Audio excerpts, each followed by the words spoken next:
오늘 우리에게 주신 하나님의 말씀은 말라기서 3장 7절 말씀입니다.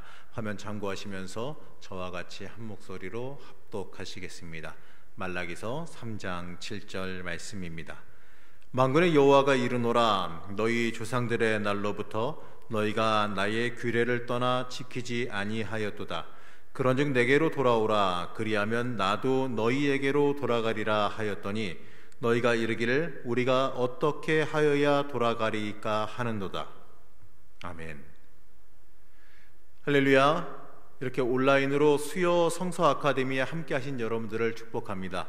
이 온라인의 자리, 이 각자의 삶의 자리에서 스마트 기기나 컴퓨터를 통해 모이지만 모여 예배드리는 자리가 예배의 자리, 하나님 만나는 자리가 될 줄로 믿습니다. 여러분 지금 함께 하시는 그 모든 자리가 예배의 자리, 하나님 만나는 자리가 되기를 축복합니다.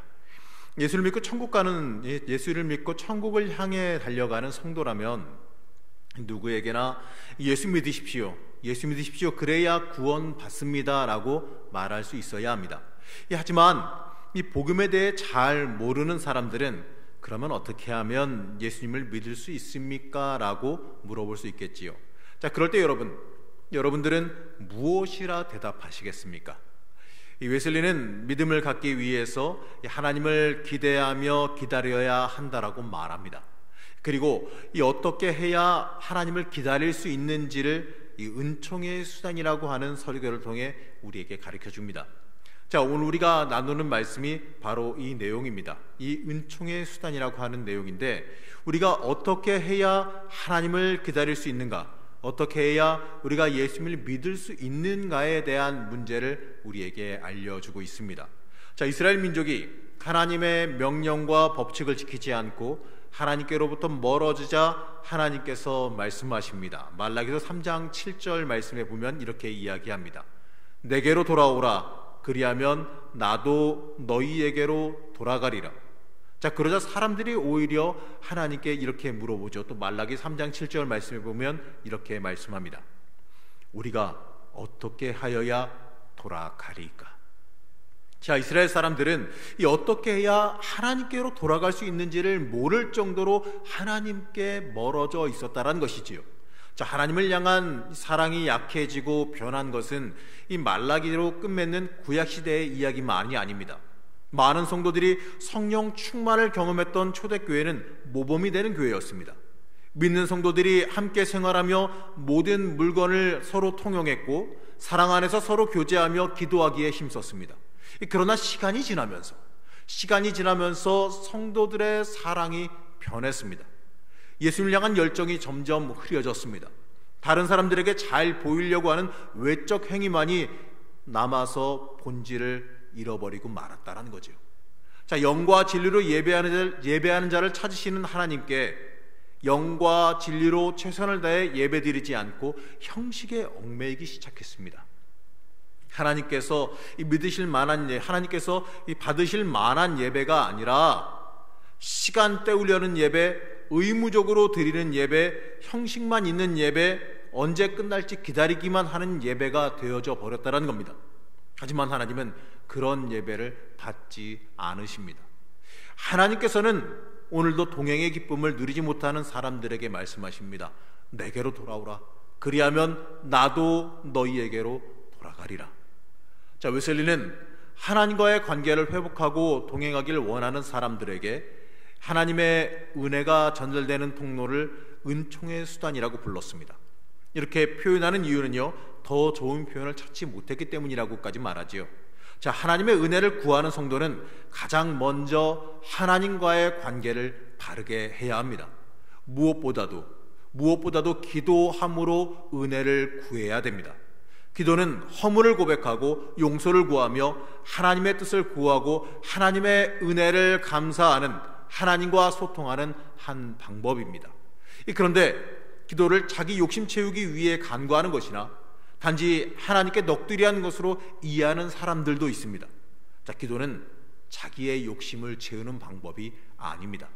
기도는 내가 듣고 싶은 것을 듣는 것이 아닙니다. 내가 듣기 원하는 것을 듣기 위해서, 해결하기 위해서 요청하는 것이 아닙니다.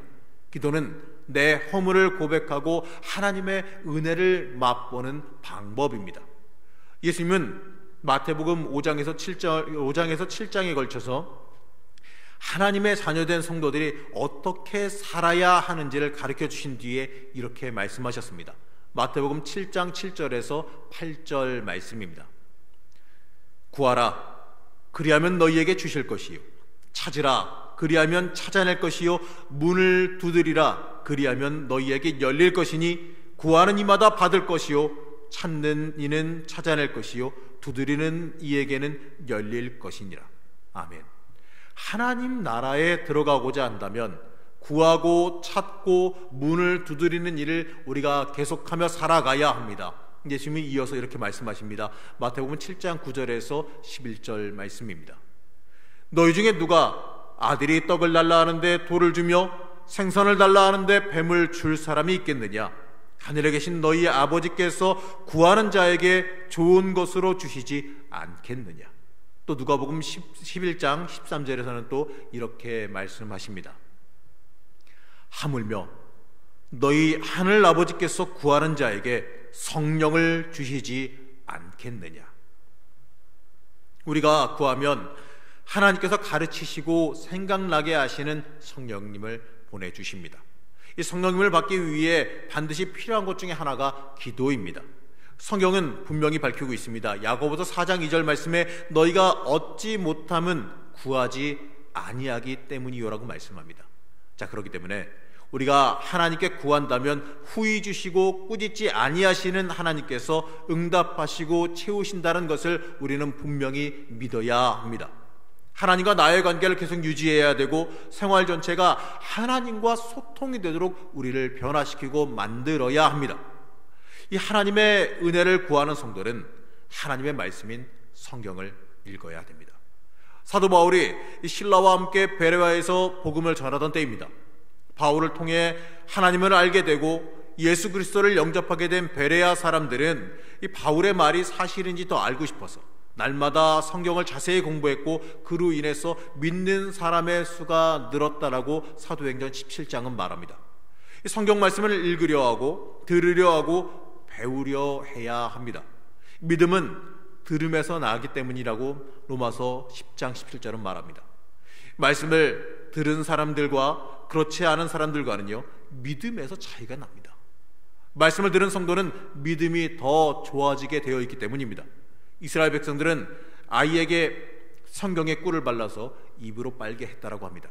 태어나면서부터 하나님의 말씀에 달달하는 인식을 갖게 하기 위해서라고 합니다. 자, 성경은 사람의 욕심을 죽이고 우리의 자아를 죽입니다. 성경은 죄로 인해 죽었던 우리를 예수 안에서 새 생명을 얻게 만들어줍니다. 성경을 읽고 묵상하고 공부하는 일은 하나님께서 우리에게 참된 지혜를 주시는 방법입니다. 그리고 우리의 믿음을 견고하게 만들어주며 은혜를 더해주시는 값진 수단입니다. 바울 또한 디모데에게 하나님의 말씀이 주는 유익에 대해서 이렇게 말씀합니다. 디모데후서 3장 15절 말씀을 함께 합독하시겠습니다. 성경은 능히 너희로 하여금 그리스도 예수 안에 있는 믿음으로 말미암아 구원에 이르는 지혜가 있게 하느니라. 아멘. 마음속에서 성령의 빛이 밝아오기를 바라는 성도라면 어둠을 비추는 등불 같은 하나님의 말씀을 가까이 할 수 있어야 합니다. 말씀을 들으려 하고 읽으려 하고 배우려 해야 합니다. 왜냐하면 거기에 하나님의, 나를 향하신 하나님의 뜻이 들어있기 때문에 그렇습니다. 이 중요한 것은요, 항상 중요한 것은 가치에 맞게 쓰여야 아주 중요한 것이 되어집니다. 제가 지금 쓰고 있는 이 마이크도요, 이 마이크의 가치는 바로 잘 증폭되어져서 소리를 전달하는 데 있습니다.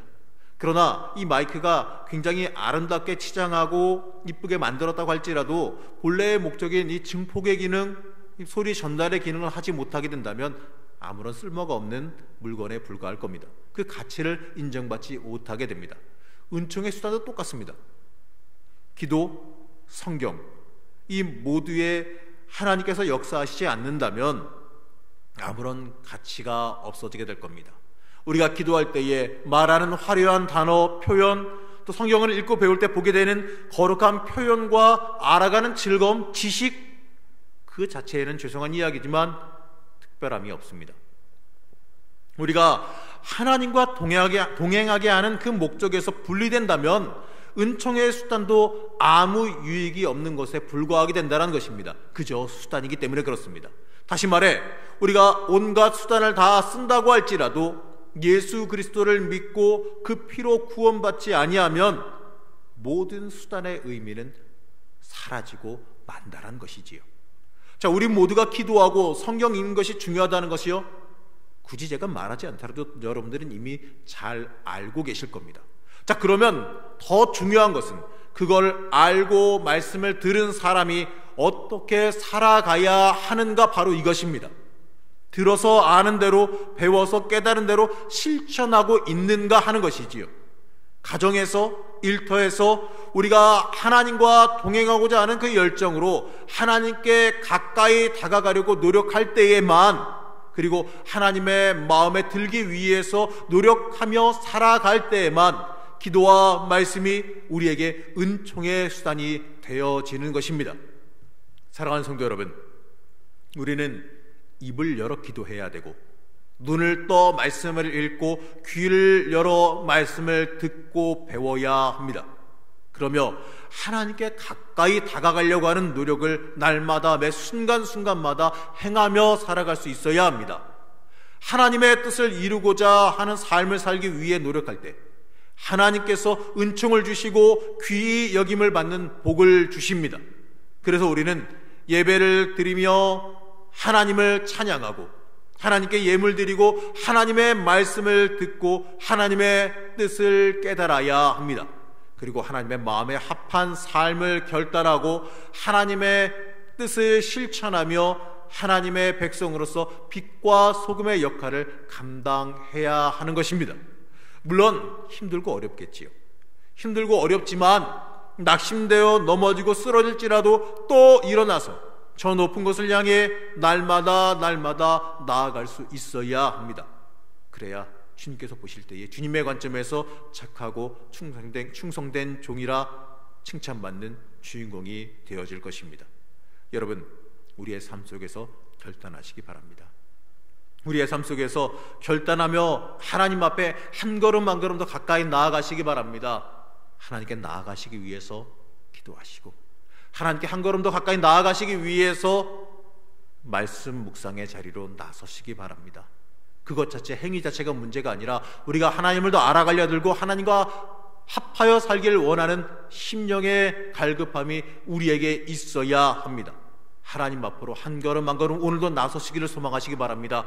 비록 코로나로 인하여서 여러분들 많은 것이 위축되어져 있고 예배 자리도 위축되어져 있고 여러분 영적인 자리도 위축되었을지라도 우리는요, 하나님 앞에 더 나가서야 합니다.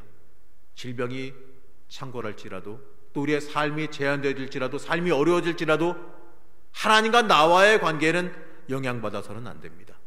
이럴수록 더더욱 하나님 앞에 나서야 되고 이럴수록 더더욱 하나님 앞에 더 기도할 수 있어야 되고 이럴수록 더더욱 하나님 앞에 하나님과 더 가까이 살아가기 위하여 더 우리가 영적으로 깨어 하나님 앞에 나설 수 있어야 됩니다. 하나님과 더 가까이 동행하시기를 소망하시기 바랍니다. 하나님께 더 가까이 나아가시는 주의 자녀가 되시기를 이 시간 여러분 간절히 축복합니다. 잠시 기도하겠습니다. 우리를 사랑하시는 하나님, 우리를 불러주셔서 우리로 예수 믿게 하여 주심에 감사합니다. 우리로 구원받게 하심에 감사합니다. 하늘의 소망을 품고 살아가게 하여 주심에 감사합니다. 이제 우리가 하나님의 선하신 뜻을 발견하는 일에 앞장서게 하여 주시옵소서. 하나님과 소통하는 기도에 최선을 다하게 하시고 하나님의 뜻을 깨닫기 위해서 말씀 읽고 배우고 실천하며 행하는 삶을 살게 하여 주시옵소서. 하나님의 뜻을 이루기 위한 복된 삶을 사는 자들이 되게 하여 주시옵소서. 여러 가지 어려운 상황들이 우리에게 다가왔습니다. 하지만 하나님, 이 어려운 상황 속에서도 하나님 더 깊게 만나는 자들 되게 하여 주시고 하나님의 능력으로 하나님의 도움으로 이겨나가는 자들 되게 하여 주셔서 어떤 상황 속에서도 굴하지 않고 신앙인으로 믿음으로 빛과 소금의 삶을 사는 자들로 굳건히 일어서는 자들 되게 하여 주시옵소서. 더더욱 하나님의 사람으로 굳건히 사는 주의 자녀들 되게 하시기를 소망하며 거룩하신 예수 그리스도 이름으로 간절히 축복하며 기도하였습니다. 아멘.